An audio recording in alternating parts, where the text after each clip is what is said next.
Salam alaikum Azoul. Bonsoir. Reprise donc de l'émission, deuxième partie. Je rappelle qu'elle n'est pas en direct, contrairement au top 3 habituel, mais nous reprendrons bientôt le direct. Et donc, toujours avec mes invités, Brahim Younsi et Sami Osaddeq, nous allons continuer, nous allons essayer de parler un peu de l'état des lieux actuel, ce qui se passe dans le pays. Puis, en deuxième partie de cette émission, nous parlerons des perspectives, des alternatives envisagées par l'un et l'autre invité. Donc, Sami Osaddeq, l'état des lieux. Qu'est-ce qui se passe en ce moment au pays? Des gens parlent comment dirais-je, d'état d'empêchement, d'autres de l'application de l'article 102, d'autres appellent. Des intellectuels, un groupe d'intellectuels appellent à des élections anticipées. D'autres, carrément, font un appel du pied à l'armée pour lui demander d'intervenir. C'est-à-dire, ils appellent à un putsch, mais un putsch un peu à la portugaise, hein, avec des œillets au bout du canon et une chanson à la télé. C'est-à-dire des militaires qui arrivent gentiment comme ça, qui prennent le pouvoir, mais qui le redonnent au peuple, qui ne le prennent pas pour eux. D'accord. Mais écoutez, que vous dire, à part les œillets c'est la boutade. Il y a des choses qui se passent. En tout cas, il y a des choses qui frémissent. Et qu'est-ce qui est intéressant dans ce frémissement? C'est que quelque part, on comprend, et le discours du Premier ministre est là aussi pour en témoigner, que ce n'est plus possible. Que rester ainsi ne fonctionnera plus. Et vous verrez que les choses vont encore bouger. Je voudrais juste vous rappeler, puisqu'on ne l'a pas évoqué, je suppose que c'est maintenant qu'on va l'évoquer, les 2 mois et 20 jours de l'ancien Premier ministre. C'est intéressant. 2 mois et 20 jours. Et comment 2 mois et 20 jours. Oui. Alors, il se trouve, une dizaine de semaines. Voilà, une dizaine de semaines. Il se trouve que, en tout cas mon analyse, c'est que, compte tenu de la situation, il y a 2 lignes. Non pas qui s'affrontent, parce qu'il n'y a pas d'affrontement en leur sein. Leur but étant le même, la pérennité du système. Il y a ceux qui considèrent qu'il faut continuer de façon autoritaire, puisque cet autoritarisme, dont Younsi a parlé, il n'a pas débuté là, ça fait 2-3 ans qu'il s'est mis en place. Tous les espaces de liberté ont été fermés. Un autoritarisme mitigé de corruption de masse. Oui, mais ça reste toujours, comme je vous ai dit dans l'émission précédente, c'est le 3e terme de RCR, hein, c'est cette redistribution sous des réformes. Hein. Donc, on a cette situation qui est en train de bouger. Alors, vous parliez de l'article 102. L'article 102, c'est bien. Moi, je suis d'accord du point de vue du principe. Ceci dit, si vous voulez appliquer cela, premièrement, c'est que vous croyez, et c'est de l'ordre de la croyance, hein, que notre État respecte la Constitution qu'il nous a donnée. Pas celle qu'on a votée, puisqu'on n'a quasiment pas voté pour ça, mais il nous l'a donnée. Sauf que tous les jours, toutes les lois sont piétinées. Nous ne sommes pas un État de droit.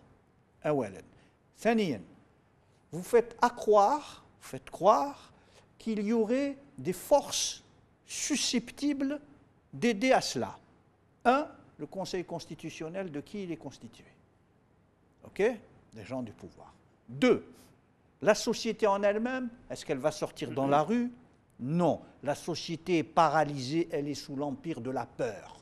La peur du lendemain, la peur du terrorisme, la peur, vous voyez que même des sectes quasiment sont aujourd'hui, entre guillemets, à nous menacer. Les gens ont peur.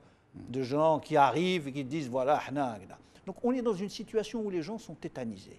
Et enfin, la 3e force, ça serait peut-être l'armée. Alors l'armée. D'abord, je pense que l'armée, tant est qu'on puisse encore parler, c'est une interrogation, l'armée comme corps homogène, qui prend des décisions de façon homogène dans le domaine politique, c'est une interrogation. Tout à fait. D'accord ? Moi, je pense que l'armée, d'abord, a été tétanisée par les années 90, son irruption, encore une fois, dans le processus électoral, dans la vie politique, elle l'a payé cher, politiquement. Elle a été traumatisée par, vous vous souvenez, ces affaires de TPI, où on voulait traîner les généraux, certains ont voulu traîner les généraux devant les tribunaux internationaux, ce qui a fait que l'armée aujourd'hui se dit, de mon point de vue, qu'est-ce qu'on va aller refaire en politique? Et je vous dirai autre chose. Mais est-ce qu'il n'y a pas aussi le fait que beaucoup de généraux dans le haut commandement ont été littéralement achetés par la fratrie qui est au pouvoir? D'abord, il y a eu des changements importants dans le corps des généraux. Deuxièmement, l'armée n'a plus la cohésion, de mon point de vue extérieur, qu'elle pouvait avoir avant. Donc tout ça fait qu'effectivement, les changements ont permis un rapprochement que vous venez d'évoquer. Et puis surtout, et là, on l'évoquera peut-être dans la seconde partie de votre émission, pour quelle alternative porter qui aujourd'hui? L'état de l'opposition, j'en fais partie, mais je suis désolé de le dire, hein, n'est pas un état reluisant. Nous n'avons pas d'alternative structurée. Même les pays étrangers, hein, qu'on dit aident le pouvoir, mais ces pays étrangers qui ont leurs intérêts propres se disent ce régime arrive à maintenir, je veux dire, un certain stabilité, statu quo. On continue à leur vendre tout. Pourquoi voulez-vous qu'on change? Il ne faut pas toucher à... Voilà. Alors, l'application de l'article 102, j'allais dire l'article 120, vous vous souvenez, c'est le fameux article du parti unique. Voilà. Oui. Pourquoi j'y pense? Parce qu'on reste toujours dans cette culture du parti unique. Hein. Et d'une certaine façon, moi, je n'y crois pas. Mais je ne suis pas contre cette idée-là. Mais je pense qu'il faut aujourd'hui penser à véritablement regrouper l'opposition. Nous ne sommes pas sortis du verrouillage et du verrouillage de l'ensemble des ressources. La ressource politique, avec des partis agréés ou pas. Le champ politique est verrouillé, il est toujours verrouillé, qu'on le veuille ou non. Quand on voit la ressource économique, et nous venons d'en parler, elle est verrouillée. Et Yahya nous a donné un exemple tout à l'heure dans le discours qu'il a prononcé. La ressource culturelle, elle l'est toujours, et Yahya en a parlé. On verrouille les ressources. L'État s'est accaparé l'ensemble des ressources et il les a toutes verrouillées après avoir donné l'illusion aux uns et aux autres de les avoir déverrouillées par l'article 40 de la Constitution de 89. Et il a continué pour parler autrement qu'Yahya, pour continuer à escroquer la classe politique elle-même.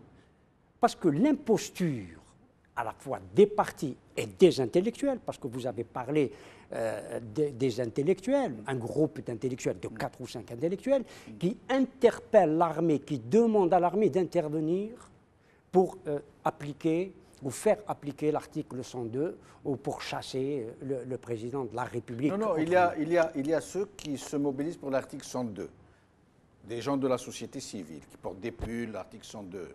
Il y a un groupe d'intellectuels qui a lancé une lettre dans la presse où il demande des élections anticipées, sans parler de l'armée. Oui, mais sur il y a un troisième courant qui est en train d'appeler l'armée à destituer le président parce que, disent-ils, l'article 102 est inapplicable du fait que la proposition du Conseil constitutionnel au Parlement doit être faite à l'unanimité. Ça veut dire qu'il suffit qu'un seul membre, parmi les 12, ne marche pas, la procédure est annulée. Supposons que les 12 marcheraient. Oui. À l'Assemblée. Il faut les deux tiers. Parlement. Il faut les 2 tiers. Bon. D'accord. Bon. Les deux chambres. Hein. Les deux chambres. Ouais. Le Parlement. Le Parlement, ce n'est pas simplement la chambre basse. Oui. Le Sénat, Parlement, le Conseil des sages, comme ils disent. Oui, ou le Conseil d'État. Le Conseil de la Nation. Le Conseil de la Nation. Le Conseil de la Nation et l'Assemblée nationale ou l'Assemblée populaire nationale, c'est les 2 tiers.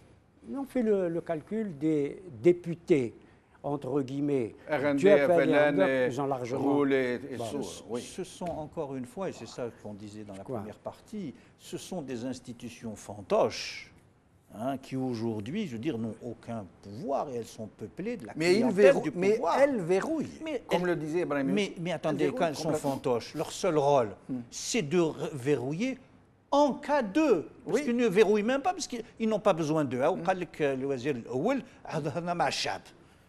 Il a dit ça aux députés. Voilà. Donc, c'est même pas ça, c'est en cas de.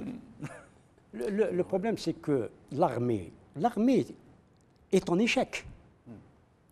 Le coup d'État qu'elle a fait le 11 janvier 1992, c'est-à-dire qu'elle n'a pas réglé les problèmes quand au fond, les problèmes ne sont pas réglés. Ils se reposent quasiment à l'identique, quasiment de la même façon. Nous voyons où tout cela va conduire. Ensuite, c'est l'échec aussi. Tout à l'heure, j'ai dit convergence avec le RCD, quant à les positions qu'il prend aujourd'hui. Mais les partis qui ont suivi ou qui ont appelé déjà à ce moment-là l'armée à intervenir pour non seulement interrompre des élections, mais interrompre un processus démocratique. Parce que la démocratie se construisait ou devait se construire dans les années 90. Alors à peine avait-elle émergé, absolument, qu'on lui a donné un coup de sabre.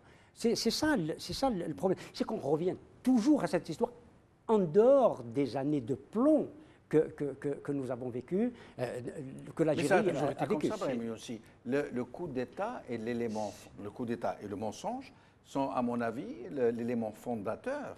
En 62, il y a eu le coup d'État contre le GPRA. En 65, bon, je sais que vous... En 65, de Boumediene contre Ben Bella. En 92, ce dont vous parliez. Récemment, le 4e mandat pour faire passer un invalide intégral. Mais je ne crois pas au coup d'État à la portugaise. Voilà, j'allais vous poser la question. Voilà. Brahim, permettez-moi de vous poser la question. Est-ce que cette armée, l'armée algérienne, telle que nous la connaissons, je vais vous rappeler quelque chose, qui t'a choqué, hein, je vais choquer, certainement. L'armée française, de 1830 à 1962, elle a commis des atrocités sans nom, des enfumades, des massacres, et payé des oreilles aux gens qui leur ramenaient des oreilles, des viols. Ils ont transformé plus de 20 000 mosquées en écuries pour leur cavalerie. Et j'en passe, hein. Ce sont des véritables crimes de guerre, des bannissements en Nouvelle-Calédonie. Mais il y a une chose que nous devons reconnaître. Tous les officiers, tous les généraux de l'armée française pensaient servir la mère patrie, la France. Ils assumaient leurs crimes, ils disaient « moi je sers la patrie ». Nous ne connaissons pas le cas d'un seul général français qui ait mis 1 franc dans sa poche, qui ait commis des crimes pour mettre de l'argent dans sa poche. Or, cette armée algérienne que nous connaissons, je dis les choses qui t'ont choqué, hein, mais je m'en fous. Hein. Les sauveurs de la République à partir de 1992, ils ont promis de sauver la République. Maintenant, aujourd'hui, si on fait le bilan, ces généraux sont tous, ou presque tous, milliardaires. Beaucoup sont millionnaires en dollars. Donc, est-ce que cette armée est celle que Bouteflika a nommée à bout de bras, 400 généraux environ, est-ce qu'ils sont capables de faire un coup d'État à la portugaise? Ça veut dire prendre le pouvoir et le remettre au peuple. Vous voulez de dire que cela est impossible? Moi, non, j'ai donné mon avis. Oui, mais je vous demande le vôtre. Oui, mais je rejoins le vôtre. Très bien. C'est de l'ordre de l'impossibilité. Une armée de putschistes ne peut pas produire de la démocratie. Les partis... Mais en Portugal, c'était une armée de putschistes. Oui, mais elle n'était pas... Qui a destitué le dictateur après la mort de Salazar et qui a remis le pouvoir au peuple. Mais Salazar, qui était-il? Qui était-il? Mais je crois que l'armée portugaise avait reposé aussi sur une autre éthique, une autre histoire. Ce n'est pas la même histoire que l'armée algérienne. L'armée algérienne qui dit « je porte en moi la légitimité ». L'armée portugaise n'a jamais prétendu détenir la légitimité. Digne héritière de l'armée de libération nationale.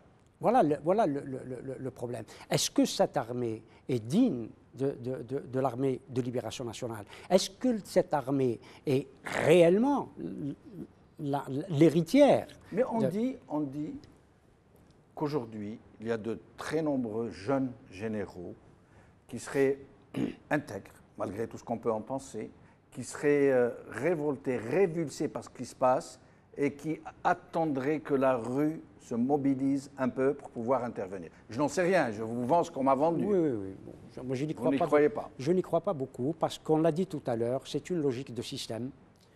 C'est une logique de système. Et on a lu certains généraux relativement jeunes, on voit leur littérature.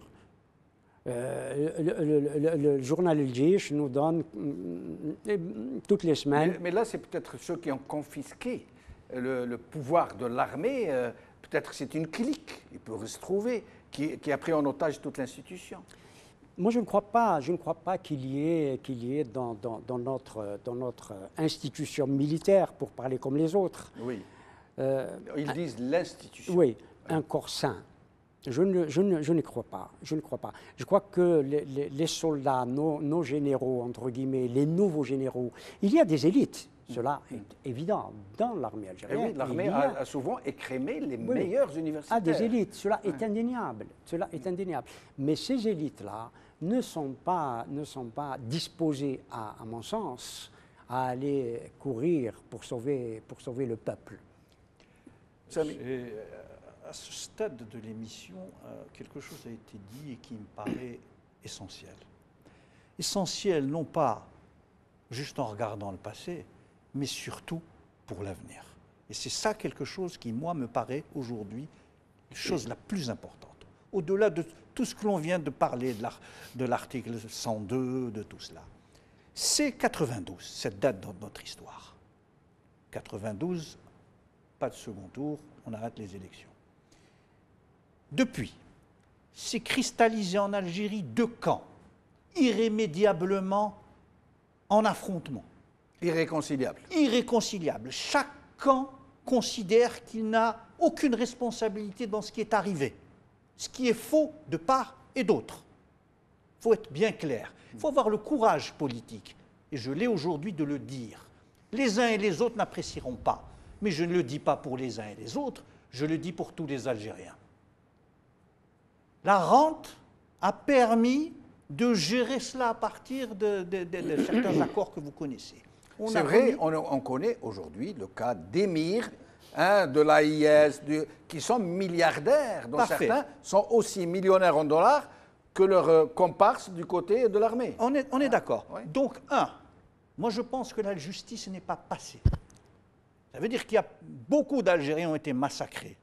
Enlevés. D'autres enlevés sans violés. que l'on sache. Et vous savez, il n'y a pas pire dans l'histoire que le refouler, parce qu'il vous revient toujours beaucoup plus fort. Absolument. Aujourd'hui, la rente a permis, en distribuant de l'argent aux uns et aux autres, de faire que ces conflits soient des conflits, si vous voulez, juste encore de paroles.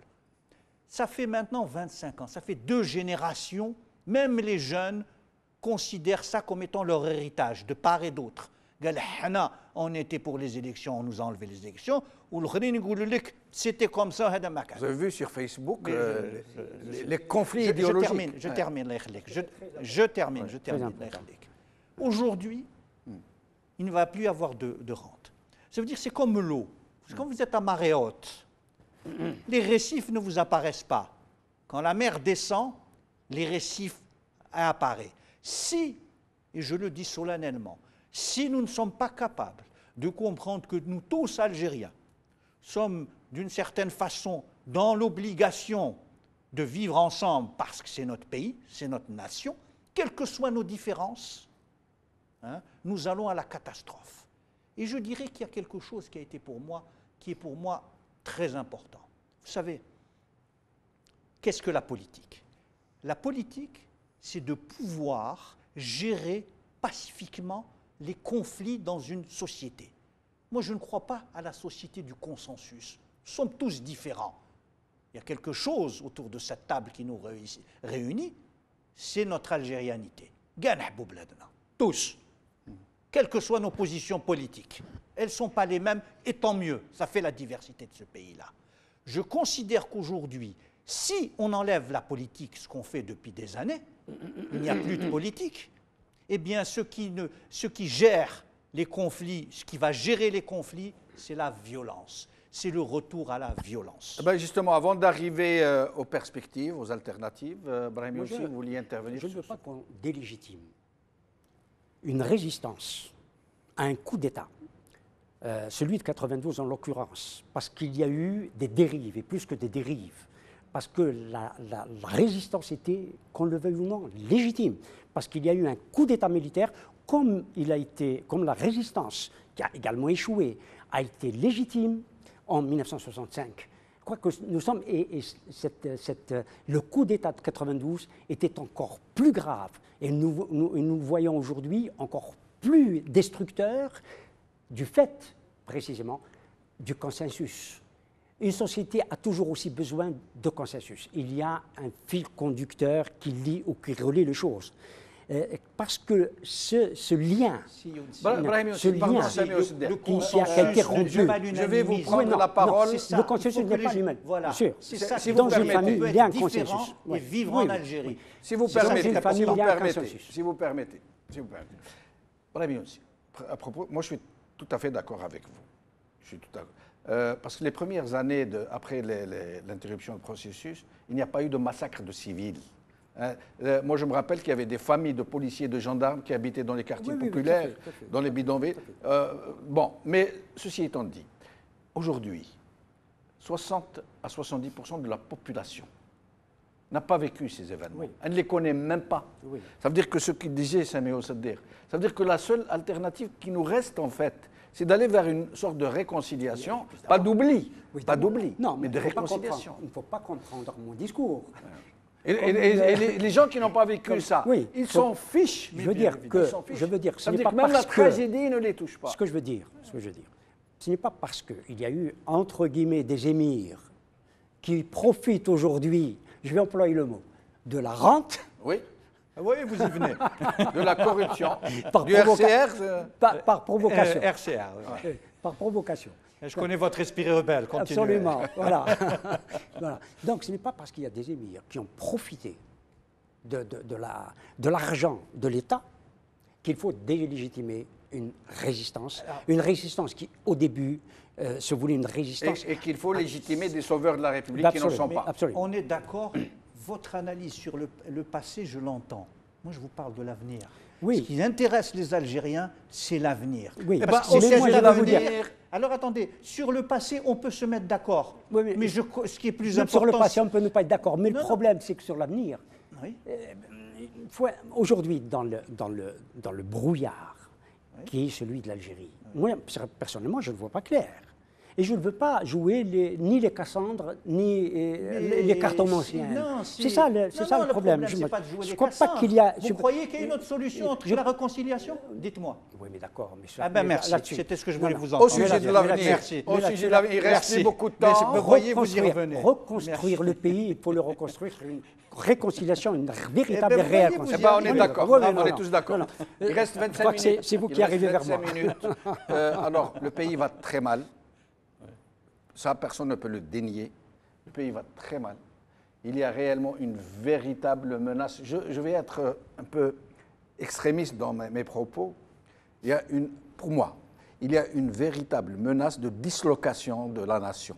L'Algérie peut disparaître dans sa configuration géographique actuelle. Et beaucoup de nations ont disparu. Il n'y a pas de nations qui sont nées avec l'histoire, mais qui sont nées dans l'histoire. Alors, qu'est-ce qu'il faut faire? Qu'est-ce qu'il faut faire pour éviter d'en arriver à cette douloureuse extrémité que tout le monde craint? Parce que les Algériens aiment leur patrie. Tout à fait. Juste avant, nous avions parlé effectivement de cette réconciliation qui est pour moi le point essentiel aujourd'hui de cela. Mais alors, comment y arriver? Parce que là aussi, je pense que la politique ne se règle pas comme la rente en quelques jours. Vous savez, la rente, c'est quoi? C'est qu'en fait, vous n'avez pas besoin de travailler, d'une certaine façon. Je parle au niveau du pays. Vous exportez, vous avez tout de suite votre argent. Quand nous étions un peuple agraire, il fallait que nous semions, il fallait que nous récoltions. Ça prenait du temps. La rente a aboli le temps et le travail. Ça veut dire que tout processus de ce type-là va demander du temps. Or, le temps, c'est ce qui nous manque le plus. Je crois qu'une des choses que nous devons faire, parce que c'est bien, on parle de l'avenir et il faut évoquer l'avenir. Aujourd'hui, déjà, la situation est assez compliquée. Aujourd'hui, ce que j'appelle de mes voeux depuis un certain temps déjà, c'est aller vers un rassemblement. Si Younsi en a parlé, je pense qu'il faut aller vers un rassemblement, avec, je dirais, une vision des choses à venir. Nous, à Iptikar, comme vous le savez, qui est un mouvement citoyen et politique, nous sommes dans l'élaboration, je dirais, d'un projet. Je ne parlais pas d'un programme, parce que le programme, c'est déjà quelque chose qui réduit, c'est vraiment un projet pour l'avenir que nous partageons. J'ai lancé un appel déjà depuis quelques mois à cette extension et à cette participation de tous à ce projet-là, hein, qui n'est pas juste le nôtre, qui j'espère sera celui qui veut les partager. Parce que la question, ce n'est pas encore d'être dans le bal des égaux. Ça ne marchera jamais ainsi. Qu'on soit bien clair, c'est un effort collectif. Alors nous, on se dit, il faut, j'en ai parlé un peu de la société apaisée, il faut qu'on ait un double, je veux dire, objectif. D'abord, s'attaquer aux problèmes existants, parce qu'il y a quelque chose qui doit se faire, et aborder les enjeux de l'avenir.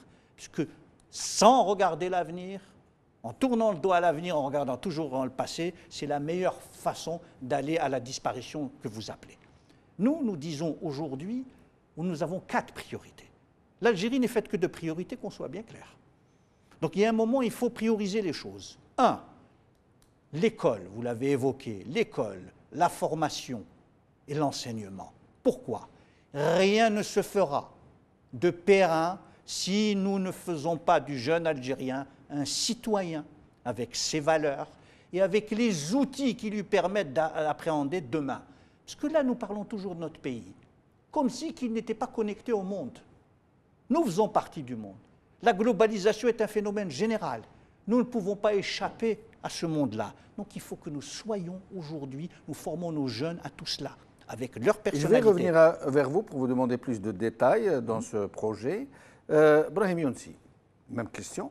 Mais avant, pourquoi la société algérienne ne réagit-elle pas aux faits politiques? Par exemple, Ouiahia, ces déclarations très outrancières, de M. Ouiahia, les Algériens ne réagissent pas. Ils réagissent à la bismillah dans les manuels scolaires, d'une façon ou d'une autre, hein, selon le trottoir auquel on appartient. Ils réagissent à des choses idéologiques, mais ils ne réagissent pas à de telles interpellations. La société algérienne, comme vous dites, pourquoi elle ne réagit pas? Parce qu'elle elle a le sentiment de ne pas pouvoir agir et changer les choses. Elle peut réagir, et je crois ce n'est pas la société qui a réagi, c'est certains groupes dont vous connaissez les filiations et l'affiliation qui ont réagi à ces faits scolaires, etc. Bon. Mais le problème que vous posez est beaucoup plus important et beaucoup plus épineux. C'est celui de la nation. Je ne vais pas aller dans le débat ni remonter à la nation telle que l'a définie certains comme Renan ou d'autres en Allemagne comme Fichte. Mais chez nous, nous avons un Abbas qui a parlé de l'inexistence de la nation. C'était un contexte un peu particulier. À un moment donné. Et nous avions un autre, l'ancien secrétaire général du Parti communiste français, qui avait parlé d'une nation en formation. Est-ce que le 1er novembre, et à un moment donné, on avait pensé que le 1er novembre, que l'acte fondateur du 1er novembre avait constitué une nation, parce qu'on a parlé d'un front national, d'un front de libération de la nation, d'un front de libération nationale. Mais est-ce que tout cela n'était pas finalement une simple vue de l'esprit? C'est une question aussi que je pose. Pourquoi? Parce que la nation, cela est vrai, c'est la volonté de vivre ensemble. Et ce n'est pas simplement, tel que les posait Fichte, les critères objectifs. La langue, la religion, etc. Ce qui est vrai aussi, et c'est là où il y avait le consensus, une forme de consensus qui se faisait autour de l'islam. L'islam était, quand des tribus qui étaient de pôles opposés, qui n'avaient rien de commun, ni la langue, ni l'histoire, et tous les opposés, y compris l'économie, revenaient à l'islam. Mais l'islam appartient aussi au Maroc, à la Tunisie, au Mali. Oui, mais c'est le même processus, c'est le même phénomène. C'était la religion, c'est pas spécifique. L'islam n'est pas un type national. Mais pour parler du consensus, il y avait toujours quelque chose qui faisait le lien entre mais Brahim, aujourd'hui, est-ce que je vais vous donner un exemple qui est en droit fil dans ce que vous êtes en train de dire. Est-ce que le harraga, le phénomène des harraga, n'est pas en lui-même une véritable dislocation, une dissolution de cet esprit national qui a avorté en quelque sorte à un certain moment de l'histoire après l'indépendance. Pas seulement les Harragas, nous avons des événements qui se produisent chez nous, le Mzab. Oui. Les guerres quasi civiles qui se produisent entre les Chamba et les Mozabites. Il faut le dire, il y a une véritable insurrection anti-nationale en Kabylie qui est incarnée par un groupuscule. Oui, mais peu importe. Je veux dire c'est important. Oui, ne absolument. dites pas cela, vous ne pouvez pas dire cela. Ça, je m'inscris en faux. Ne mettez pas la Kabylie et Kabyle contre la nation. C'est une erreur. Non, je ne parle pas de cela. Non, je ne pense pas qu'il ait dit ça. Ne me faites pas dire... Qu'on soit bien clair. Oui, mais en Kabylie... Ne me faites pas dire... Mais alors, soyez clair sur ce sujet-là, qui est un sujet sensible, comme pour les Mozabites. Je suis entièrement très clair. Écoutez... Là, je suis entièrement très clair. Bon, et c'est un Kabyle qui parle aussi. Le problème, il y a une incarnation d'une insurrection nationale. Ça veut dire que c'est antinationale. Non, pas antinationale, anti-pouvoir. C'est plus important. Ce n'est pas la nation algérienne. Parce qu'il ne suffit pas d'une religion. Je termine. Je n'ai pas fini. Il y a une insurrection antinationale. Antinationale par la récusation. Par la récusation d'un certain nombre d'éléments. Des gens, un groupuscule, comme vous dites, mais qui est agissant. Et agissant aussi bien à l'intérieur qu'à l'extérieur. Cela démontre que le projet national qui a été construit en 1954 se fissure. C'est-à-dire qu'il n'y a plus de lien ni linguistique, mais ça dans les critères objectifs, parce que certains croient que la nation est fondée sur des critères linguistiques, des critères religieux. Mais ils n'ont plus cette volonté. Moi, j'aimerais préciser quelque chose, c'est que cette insurrection, comme vous dites, contre la nation, c'est le fait d'un groupuscule qui n'est pas reconnu par les habitants de cette région dans leur immense majorité. Nous n'avons pas fait de référendum. Est-ce que ça ne pourrait pas devenir un amalgame? Ne faisons pas parler les majorités silencieuses. Ne faisons pas parler silencieuses. Nous n'en savons strictement rien. Ce sont les minorités silencieuses qui sont les minorités agissantes qui sont les plus présentes. Mais elles n'en restent pas moins des minorités. Non, mais on ne peut pas dire qu'ils sont récusés. On le disait aussi à l'époque du FLN, qu'il y a une récusation d'un groupuscule qui a pris les armes contre, etc. Bon, or la majorité silencieuse, on a vu qu'elle était devenue moins silencieuse, qu'elle s'engageait de plus en plus auprès du Front de Libération Nationale. Et je rappelle que Brahim Youssi est kabyle. Oui. Sami Ousseddek, j'aimerais que nous revenions... D'abord, permettez-moi de vous dire, je vais parler en tant qu'Algérien de cette question de la nation. Et puis, très brièvement, pour aller vers les alternatives, vers la vision d'avenir. D'abord, je me félicite qu'on revienne à la notion de minorité agissante, telle que vous l'avez dite, dans certains territoires. Alors, la nation, mais là, effectivement, elle a eu un creuset, qui est la guerre de libération. Ça a été le véritable creuset. La résistance. La résistance, où les Algériens se sont connus, reconnus en tant que tels, et non pas d'une région ou d'une autre. Donc c'était un moment important pour ce que nous sommes aujourd'hui. Mais il se trouve qu'effectivement, la question de la nation, de la conscience d'appartenir à une nation, pas juste à une communauté. C'est ça qui est important. Il y a des communautés religieuses, il y a autre chose. Il y a la nation, qui est un concept moderne, l'État-nation, puisque les deux s'articulent. En Algérie, il est arrivé que la nation qui était en forme a été émergée avec l'État. L'État a porté cette nation, a essayé de la construire. C'est ce qu'on appelle nation building, la création de la nation. Il se trouve que des forces centripètes, plutôt centrifuges, c'est des forces qui vont vers l'extérieur, sont mises en place. Pourquoi? Parce qu'elles sont parties des inégalités. Elles sont parties de la rapine. Elles sont parties, en fait, de la discrimination culturelle. Elles sont parties du mode de fonctionnement du gouvernement, ou du moins de la matrice. C'est pour ça que tout à l'heure j'ai parlé de cela. Les gens n'ont pas, quand vous êtes dans cette nation qui est en construction, encore, il faut le dire, je pense que ce qui est porté, ce projet politique, non pas celui de la nation, mais celui de ceux qui sont au pouvoir, qui est celui de s'en mettre le plus dans les poches d'une certaine façon, a détruit en partie ce lien. Et ce n'est pas pour rien que lorsque je disais nous avons besoin tous maintenant d'aller au-delà de ce qui nous sépare vers une réconciliation, c'est aussi en filigrane cette nation à laquelle il faut véritablement remettre du liant. Et c'est important. Une nation. Est-ce qu'il ne faut pas, juste la refonder, puisqu'en fait, il semble qu'elle ne l'ait vraiment jamais été vraiment. Le problème, c'est qu'une nation, ça ne se fonde pas par décret. Ça prend beaucoup de temps. C'est des processus longs, c'est des processus historiques. Elle ne se décide pas, elle ne se décrète pas. Ça dépend sur quoi repose la nation. Renan dit que c'est la volonté de vivre ensemble qui fait. Même vision de l'avenir, c'est la communauté même assumation du passé. La communauté de destin Absolument. est importante. C'est la communauté de destin, c'est la volonté de vivre ensemble. Voilà. Quelqu'un comme Fustel de Coulanges parlait de l'Alsace-Lorraine. L'Alsace-Lorraine est allemande par la langue, par la religion, par la géographie. La géographie, c'est entre la France et l'Allemagne. Oui, non, mais non, toute la géographie de l'Alsace-Lorraine est allemande.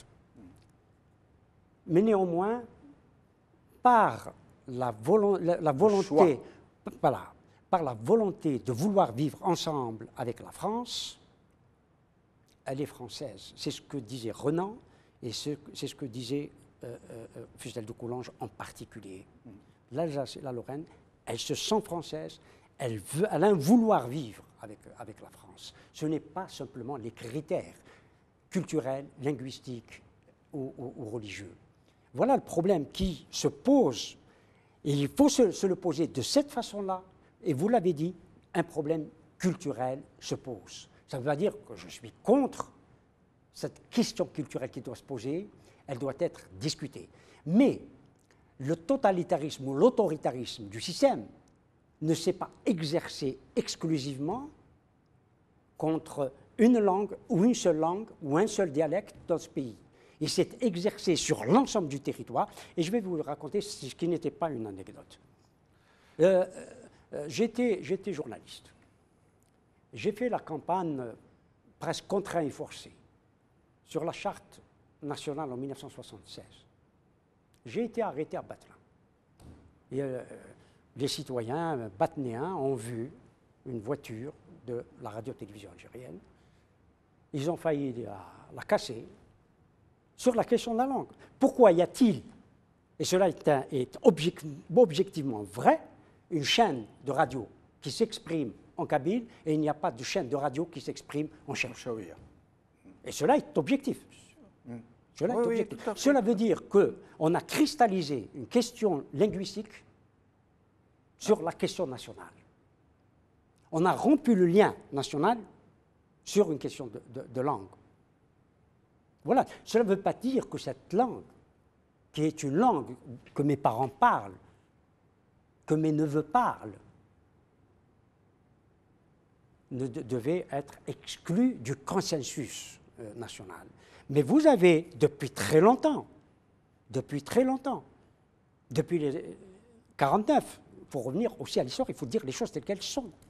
Mais c'est un vaste sujet sur lequel nous reviendrons peut-être. Mais sinon, il nous reste une dizaine de minutes. Vous aurez 5 minutes chacun pour nous dire votre vision du futur et des meilleures manières possibles, qui sont possibles, de pouvoir arriver à régler ces problèmes. Alors je vais reprendre le fil de mon propos tout à l'heure, puisque je parlais effectivement de ce que nous imaginons, de projet d'Iptikar. L'intérêt, c'est que ça devienne, sur ces bases-là, un projet qui soit véritablement partagé par les autres. C'est un projet d'avenir. Moi, j'adore les émissions sur l'histoire, il faut le faire. Mais il faut qu'on regarde ce qui nous attend, nous, Algériens, et comment nous allons affronter l'avenir. Bien évidemment, si nous n'avons pas réglé les questions du passé, ça sera compliqué. Mais nous ne pouvons pas nous enfermer dans cet enfermement-là dans lequel on voudrait nous tenir. Alors, je parle, puis juste un point, la question de la diversité, bien évidemment en Algérie, n'est pas juste la question des Kabyles, il faut dire les mots. Hein. Elle est partout, cette question-là. Mais la réduire à chaque débat, la question des Kabyles, moi, m'interroge. Voilà, c'est ça qui est important. La diversité, elle est partout, qu'elle soit religieuse, qu'elle soit culturelle, qu'elle soit tout ce qu'on veut. Moi, je suis pour la liberté, pour une société de liberté, assise sur la République. La République enserre ça. Et la démocratie, permettez-moi de vous dire, la démocratie, ce n'est pas juste la loi de la minorité, de la majorité, pardon. La démocratie, c'est plein d'autres critères. Voilà, c'est ça qui compte. Je reviens à ce que je disais. Je vous parlais de l'éducation. Créer ce nouvel Algérien, ce jeune Algérien qui puisse véritablement avoir sa personnalité nationale et aborder les défis de l'avenir. Deuxièmement, l'économie. Il faut une révolution économique. Il faut une véritable révolution économique qui doit agir pour libérer les énergies, reconstruire, diversifier l'économie. Et ça demande un système financier qui permet aux uns et aux autres d'avoir accès au crédit, et pas juste à certains, jusqu'à maintenant. Ça permet de libérer les initiatives de tous et de remettre les gens au travail. Le travail étant une valeur qui doit être enseignée dès l'école. Troisièmement, la réforme de l'État. L'État restera incontournable parce que l'État, c'est le lieu plus que symbolique de l'intérêt général. Ça veut dire quoi? Qu'est-ce que je vous dis en cela? Ça veut dire aujourd'hui, il faut véritablement faire un audit de toutes les politiques publiques et des comptes. Ça a été évalué. On parle de chiffres sur l'Algérie. Personne ne sait quoi que ce soit. Vous voulez bâtir un avenir, il faut faire un état des lieux sérieux. Ça veut dire aussi regarder toutes les politiques publiques qui ne fonctionnent pas. Aujourd'hui, on parlait des finances publiques. Les finances publiques, c'est entre autres, je dirais, la question, de la dépense publique qui n'est pas efficiente. Ailleurs, pour bâtir un immeuble, il faut 2 unités. En Algérie, il en faut 5. Voilà, on met donc les 3. Donc il faut véritablement remettre tout ça en rail, avoir une politique véritablement qui tient compte de cela. Enfin, et je vous ai dit, il y a plein d'autres priorités, la 4e, c'est celle des libertés. C'est celle des libertés. Alors les libertés, c'est la liberté, il faut libérer l'État des intérêts particuliers. Il faut changer les institutions. Moi, je suis contre ces 2 chambres-là aujourd'hui. Pourquoi? Parce que ces 2 chambres-là, elles ont une histoire, c'est celle de l'Europe. Le Sénat en Europe, c'est là où la vieille noblesse et la haute bourgeoisie est. On a repris un schéma qui ne convient pas. En Angleterre, la Chambre des Lords, la Chambre des travaillistes. Totalement. Ouais. Faisons ce que j'appelle, moi, une assemblée des territoires. Parce que l'Algérie, c'est 5 fois et demi la France. Vers une régionalisation? Alors, je dirais une décentralisation accrue, d'abord. Et tout ça, ça demande quoi? Ça demande que les habitants, quand vous habitez La Roite ou Janet, vous n'avez pas les mêmes besoins que ça. Ce n'est pas l'État centralisé, juste lui qui peut définir ce qu'il faut faire, ces politiques-là. Il faut véritablement prendre le pouls. Il faut une assemblée qui représente ça. L'Assemblée nationale, elle représente les citoyens. L'Assemblée des territoires représente les territoires. Et je n'ai pas parlé de région, pour qu'on soit bien clair.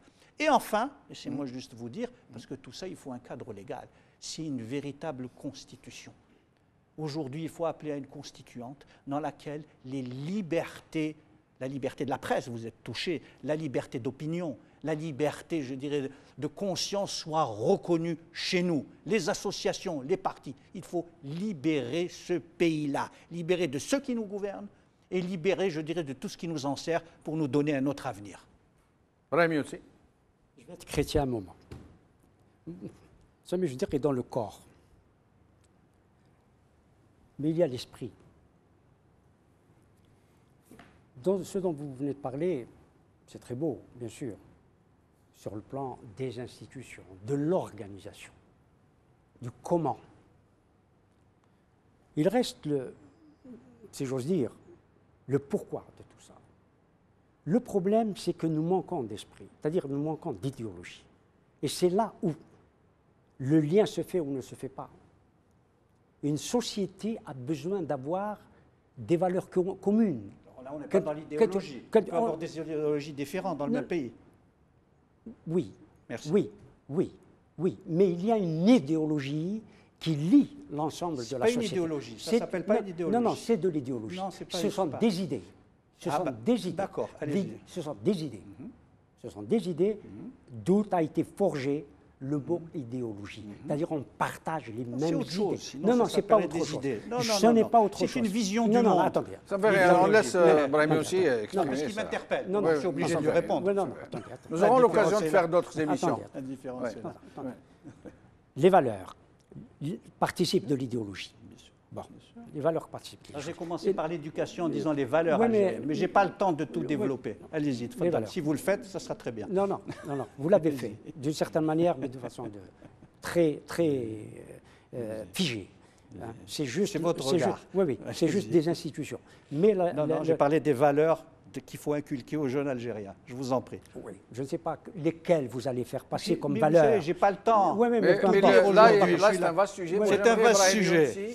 La question, vous disiez, votre façon de voir l'avenir. Non, moi je ne vois pas. Je ne vois pas les choses de cette façon. Il faut reconstruire, refaire l'esprit et les valeurs, des valeurs nationales, des valeurs algériennes, des valeurs qui ont une origine. Cette origine-là vient pour moi de l'islam. Si on met l'islam, parce que la République n'a pas de sens chez nous. La République n'a pas de sens tel que le pensent les révolutionnaires. Attendez, la République n'a pas de sens chez nous tel que le pensent. Il y a en Algérie... Ça veut dire que vous êtes pour une république théocratique? Non. Qui a dit cela? Non. Une société qui fonde ses valeurs sur une religion? Sur des valeurs, oui, religieuses, oui, qui deviennent culturelles. Brahim, c'est juste un petit truc. Toutes les sociétés, à mon avis, toutes les sociétés humaines sont fondées sur des valeurs. Aujourd'hui, les Européens ne craignent pas de dire nous sommes une civilisation judéo-chrétienne.